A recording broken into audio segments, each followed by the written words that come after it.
Hi, Paolo. Welcome Hi. on our podcast, Parlons Arts. It's a pleasure to have you. Thanks to accept the invitation. Paolo, that's the first time you come at the PIFFF Festival. Are you excited to be here? Very excited. Okay.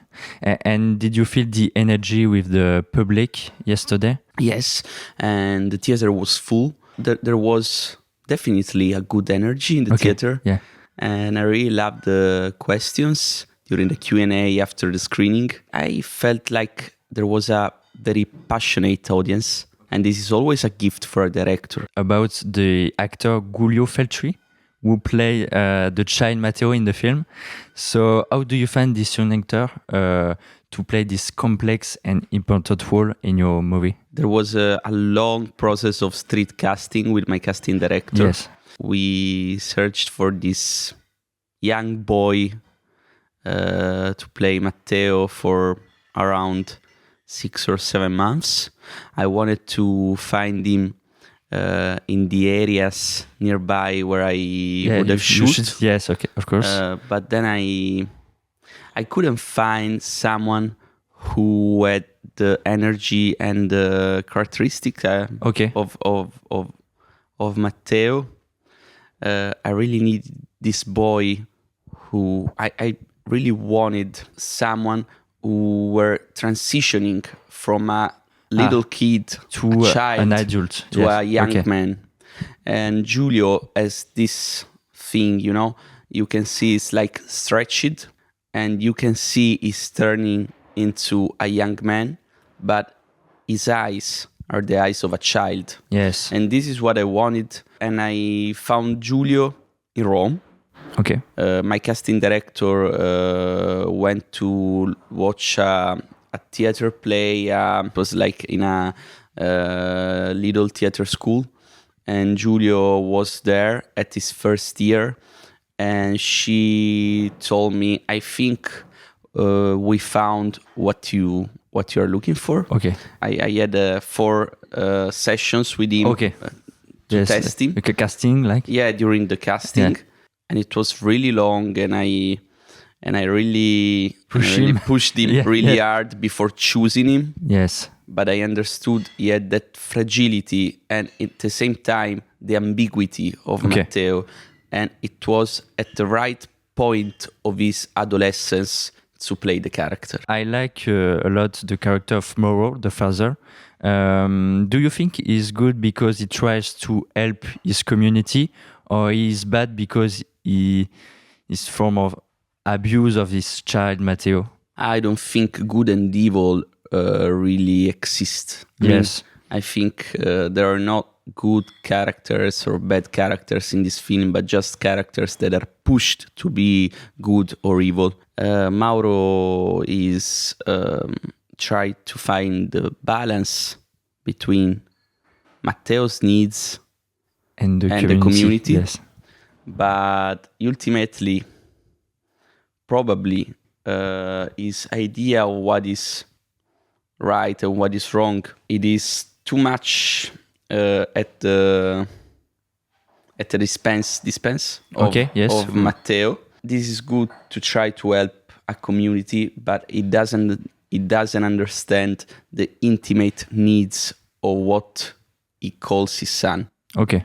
But he's definitely one hero of this story. And this is why he died. Yes. Because this is not heroes' film.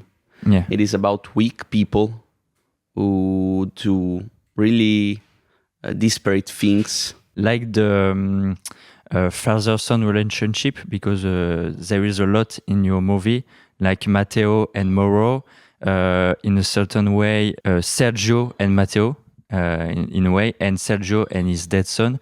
Is that important to you to talk about this subject? The parental figures? Yes, and of course the father-son relationship.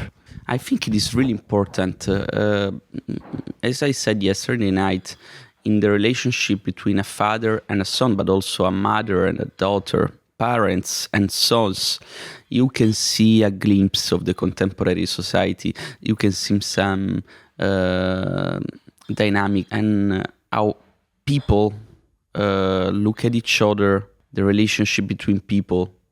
I know it is difficult to explain, especially in English. Yes. But I think family, and not just family, but that precise relationship, parents and sons, are like a microcosm. Yeah. Okay. That represents the All the bigger society. Okay. Yes. society in a scale. So it is very cinematographic, and you can tell important subjects, at least important to me, just looking and telling about that kind of relationship. Yesterday, you quote the film The Wicker Man as an inspiration. Is that the theme of the strange village community which keeps a secret that inspire you? Yes, and also the questions about faith that are in that film. You know, I think I wanted to try to keep it more realistic in the Holy Boy. I didn't want the town to look too magic or too fantasy like. I wanted Remis to look like an everyday, not every day, like a town you can find after a wrong turn in the hood. I wanted people to think, okay, I can visit a town. Yes. This is something real. This is something I can go to.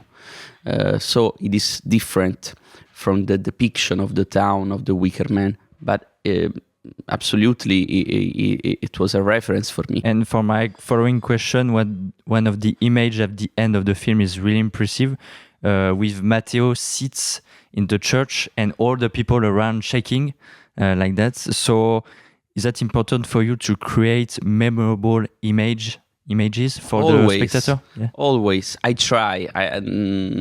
Not always I succeed, but I try. And yesterday they asked what it was the first image of this film. I don't start with an image. I start with an idea, something I want to tell to the audience. But that image toward the end of the film was one of the first image I had of this film. I really wanted to make for a long time. So when I was on set and rehearsing that scene and then shooting that scene, it was really important to me. I wanted to be iconic, scary, and kind of epic, but still I didn't want to feel like something too fantasy-like. Wanted to feel the desperation of those characters, and to make that scene I chose extras and not stunt or performers, because I wanted them to be not precise in their movements.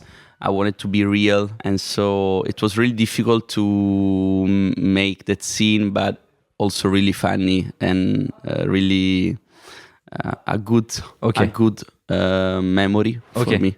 Okay, and following that, for me in the film you try to create a navy atmosphere. Navy? What is navy? Heavy, like heavy, yes. Pesant. Yes, exactly. Before a pure horror film with screams, blood, etc. And it worked well because when you have a little bit of blood or dead, like when Lorenzo burn, it's more impactant, you know? So is that your conception of a truly horror film? I like films that starts quietly and then explode, but I really like when they explode a lot. I like explosions. Okay. I like showdowns. I like bigger set pieces. I don't know if it's my conception of horror. I don't know if I would make another film like The Holy Boy in the structure, but as audience, as myself, as a person who loves cinema, I like to watch those kind of films that start slowly, starts with a realistic relationship and then turns into something darker and more explosive.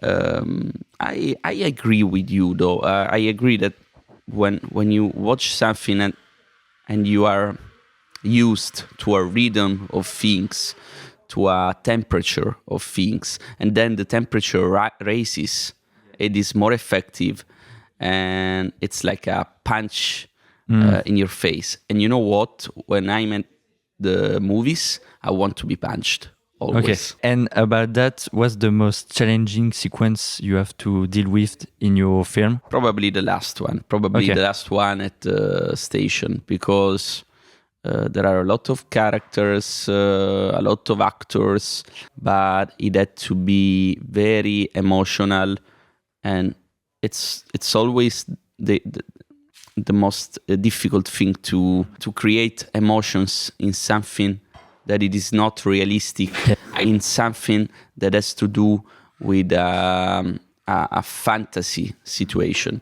Okay. I had to think at how I could create the right balance between horror and emotional elements. Yes. It was difficult. It was really difficult, and it took 2 days to shoot. That is not a lot in general, but for this film, I didn't have this much time to shoot this film, and 2 days was probably the longest shooting for a scene. For a sequence, okay. And my last question, this is the typical question of our podcast, is what is your favorite film released this year?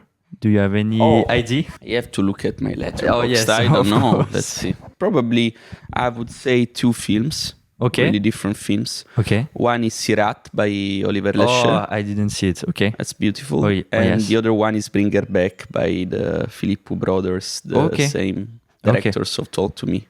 Yeah. Oh, yes. Okay. Of course. Probably those 2 are my favorite films of the year. Thank you, Paolo. Thank you. It was really great. It was a pleasure to have you, and enjoy the rest of your day. Grazie. Merci. Thank you. Ciao.